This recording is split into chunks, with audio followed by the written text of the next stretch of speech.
Start with a true black Celtic cross and then clarify with those if we need to. That's my oldest deck, the Rider-Waite.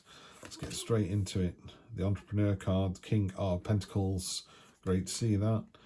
And top of that, you got the King of Cups. So not only have you got stamina, tenacity, and the entrepreneurial will to get things done, you're also completely in control of your emotions. Near past, rest, respite, solace. Near future, freedom and celebration. Wow, stop the reading. You've got the Sun card. Everything's great. Ace, right. If you're only here to know what's happening next week and you don't want the detail, you're in for a really, really good week next week. Yeah, couldn't be better. Let's have a look. Pardon me. So Pisces, I mean, you kind of, I always think of the King of Cups as kind of Piscean because it's the whole sort of water king.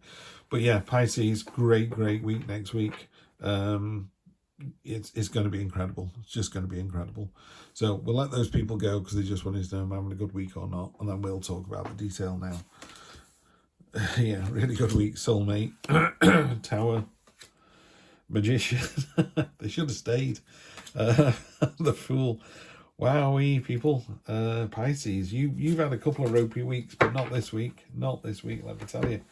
Energy across the bottom is you're inspiring, courageous, you're leading by example. People are following your example. They think you're great. So this is could be your week, Pisces. This is just tremendous. I'm not going to clarify. There's no need to clarify. This is just wonderful. So here you've got, this guy's pointing at this pentacle and going, check me out. How good am I? Antlers stand for stamina and tenacity. I love the word tenacious. Someone who is tenacious, really, it just feels a really positive word. I just will not let go. I will not give up. I'm just going to keep going with my dream and it's going to come true. And boy, does it come true. It's just great. The King of Cups as well, I call him the cool cat. He's just so laid back. Could be a bit sort of, he's so laid back. He just needs a rocket up his arse.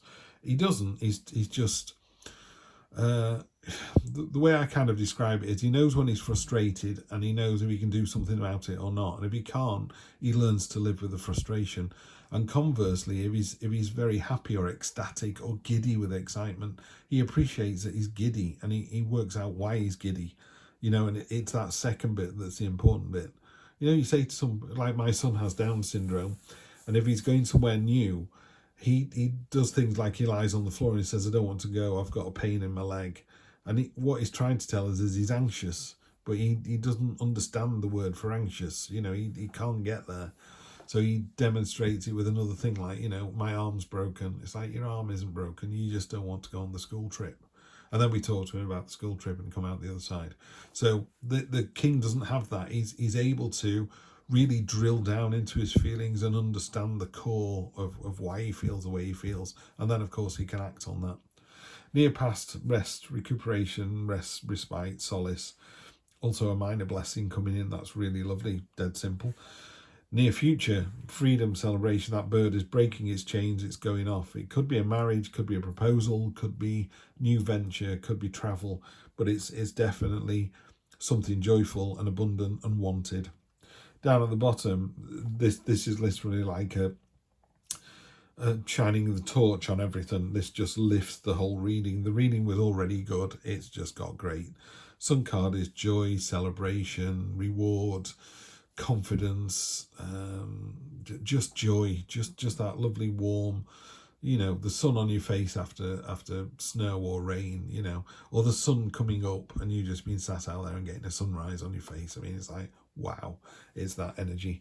And then at the top, you got the Ace of Wands. The Ace of Wands is a new start, but with passion and enthusiasm. And it's weird, isn't it? The more passionate and enthusiastic you are about something, the more people come along for the ride. They go, wow, this person's really selling me this idea. And that's what it is. You're really selling the idea, really selling what it is that you want. And what you want is, I mean, if it's a relationship, this is knocking it out of the park because this is the Two of Cups. It's the soulmate card. It's two peas in a pod. If you're not in a relationship or it's a work reading, it's the end of hostilities, hence the broken arrow. And it's really working together. Now, if it's even more solo than that, and it's just you in a room on your own, it's about your baser instincts and your higher self, and it's about your higher self taking over.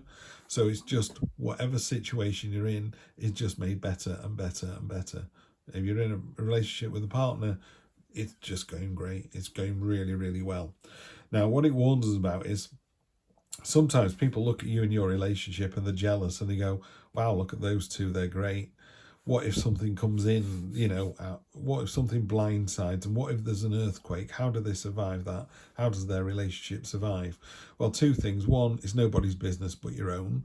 But two, you survive it, because there's two things with the Tower card. One is, if it is an earthquake, the houses fall down.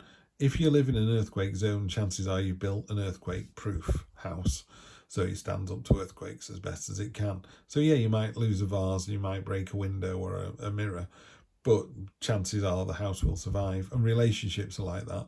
All relationships go through a difficult time. Don't worry about it, Pisces. You come out the other side absolutely fine. And sometimes it crushes it down to absolutely nothing, to ground zero, and you and your partner pick yourselves up, you dust yourself down. Maybe one of them's won the lottery, maybe one of them has had an affair. Sometimes people have affairs and it's the end of the relationship. It's like, we're done, dusted, never again. I'm not seeing that here, by the way. Sometimes people have affairs and go, do you know what, it's made me realise that I'm so lucky to be with the person I've got. I'm never doing that again. Maybe they tell the other person, maybe they don't. But it's that moment of clarity, that real cathartic, wow, the light bulb's gone on, the sun's come up, boom. Hopes and fears, where are you going to find yourself after that Tower moment? You're going to find yourself in a fantastic double whammy of the Magician and the Fool, card 0 and card 1. So card 0, the Fool, is the final outcome. This is you going off on the new adventure. It's about jumping in at the deep end. It's about jumping in with real passion and enthusiasm. And the Magician is saying, yeah, you go for it. You've got all the tools that you need to do this with. Absolutely. Yeah. Whatever you're planning next week, Pisces, you win. Simple as that. Asking someone out, they say yes. Presenting a new job to the board, they say yes. Asking for a loan, they say yes. Going to live in Hong Kong, yes. It's this reading can be summed up in one word: yes. All right, you have a fantastic week, Pisces. You don't half deserve it, and I will see you next Wednesday. Take care.